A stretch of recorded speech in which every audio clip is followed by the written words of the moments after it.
E aí, pessoal, tudo bem? Como é que estão as coisas? Mais um dia aí de confinamento, né? Hoje eu não vou ler poesia, não. Hoje eu resolvi ler um trecho, o trecho inicial desta maravilhosa, fantástica obra, o Decamerão, do Giovanni Boccaccio. Boccaccio é um dos escritores fundamentais da literatura europeia, do Renascimento europeu, um escritor que viveu no século XIV. E nessa obra ele cria uma atmosfera, cria uma situação na qual 10 pessoas, 7 mulheres e 3 homens, se reúnem num espaço fora da cidade de Florença e ao longo dos dias cada um vai contando, narrando uma série de histórias eróticas, engraçadas, uma sátira, uma crítica aos costumes da Europa, especialmente da cidade de Florença naquele período. E esta obra foi escrita depois daquele período triste da vida europeia, que foi a chamada peste negra, a peste bubônica, que assolou a Europa. Muita gente conhece, estudou isso na escola, ouviu falar. E esse livro, portanto, ele é um dos mais legais de serem lidos, a despeito do contexto no qual as histórias acontecem. Mas é muito interessante, é uma obra fundante do Renascimento Europeu.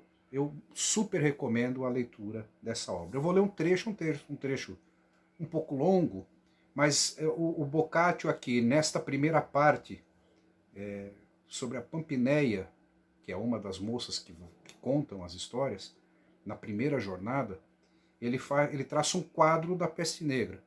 Eu quero que vocês reparem no seguinte: muitos aspectos narrados pelo Boccaccio aqui têm muito a ver com o que a gente está vivendo. Tá bom? Então, vamos lá.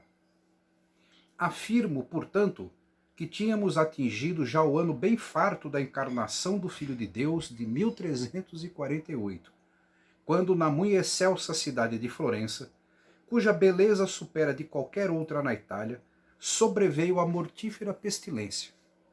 Por iniciativa dos corpos superiores ou em razão de nossas iniquidades, a peste, atirada sobre os homens por justa cólera divina e para nossa exemplificação, tivera início nas regiões orientais há alguns anos. Tal praga ceifara, naquelas plagas, uma enorme quantidade de pessoas vivas. Incansável, fora de um lugar para o outro e estendera-se de forma miserável para o ocidente. Na cidade de Florença, nenhuma prevenção foi válida, nem valeu a pena qualquer providência dos homens. A praga, a despeito de tudo, começou a mostrar, quase ao principiar a primavera do ano referido, de modo horripilante e de maneira milagrosa, os seus efeitos. A cidade ficou purificada de muita sujeira, graças a funcionários admitidos para esse trabalho. A entrada nela de qualquer enfermo foi proibida. Muitos conselhos foram divulgados para a manutenção do bom estado sanitário. Pouco adiantaram as súplicas humildes, feitas em número muito elevado, às vezes por pessoas devotas isoladas, às vezes por procissões de pessoas alinhadas e às vezes por outros modos dirigidas a Deus. A peste em Florença não teve o mesmo comportamento que no Oriente. Neste, quando o sangue saía pelo nariz, fosse de quem fosse, era sinal evidente de morte inevitável. Em Florença, apareciam no começo, tanto em homens como nas mulheres, ou na virilha ou na axila, algumas inchações.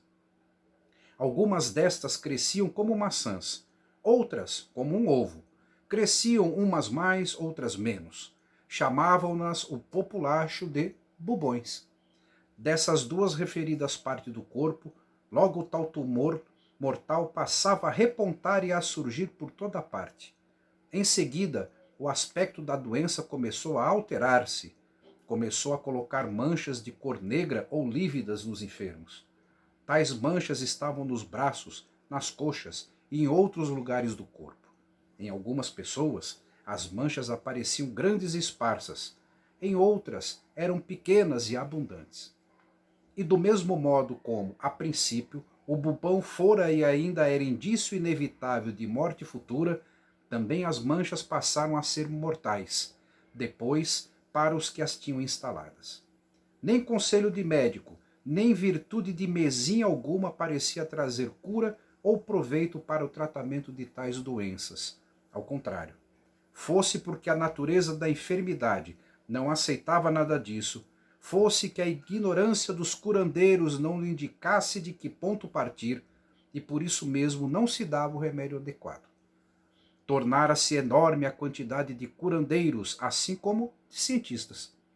Contavam-se entre eles homens e mulheres que nunca haviam recebido uma lição de medicina. Assim como era certo que poucos se curavam, também é certo que, ao contrário desses, quase todos, após o terceiro dia do surgimento dos sinais referidos acima, faleciam. Sucumbiam uns mais cedo, outros mais tarde. A maioria ia-se para o túmulo sem qualquer febre nem outra complicação.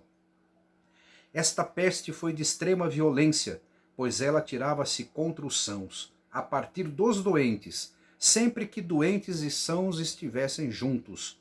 Ela agia assim de modo igual àquele pelo qual procede o fogo. Passa as coisas secas ou untadas, estando elas muito próximas dele. A enfermidade ainda fez mais. Não apenas o conversar e o cuidar de enfermos contagiava os sãos como esta doença. Por causa da morte comum, porém, mesmo o ato de mexer nas roupas ou em qualquer outra coisa que tivesse sido tocada ou utilizada por aqueles enfermos parecia transferir ao que bulisse a doença referida. Então, é Boccaccio. Boccaccio, numa interpretação muito viva do que foi a peste negra, num processo de descrição bastante significativa e impactante de como a doença se manifestava, é com essas palavras, portanto, que o grande Giovanni Boccaccio inicia o seu magnífico livro Decamerão. Eu, de novo, recomendo a leitura. É um livro gostoso de ler, porque são vários contos, então você pode ir lendo ao longo do tempo, sem pressa, como se fosse um bom vinho, tomando um golezinho aqui, um golezinho ali, né? Para que a gente possa passar o nosso tempo, para que a gente possa se divertir de algum modo no meio dessa pandemia que nós estamos vivendo. Tem na internet, tem em PDF, eu tenho o volume 1, volume 2, há muitos anos, eu tenho esses livros há quase 40 anos. Então é uma obra que de vez em quando eu venho, leio, e agora, claro, por conta disso tudo, eu peguei para ler de novo e estou aqui dando essa dica de leitura para vocês, tá bom? Um abraço, valeu, vamos seguir aí no nosso processo de confinamento, isolamento social, distanciamento social, seja lá o nome que vocês quiserem dar. Um grande beijo, um grande abraço para todo mundo. Tchau, tchau.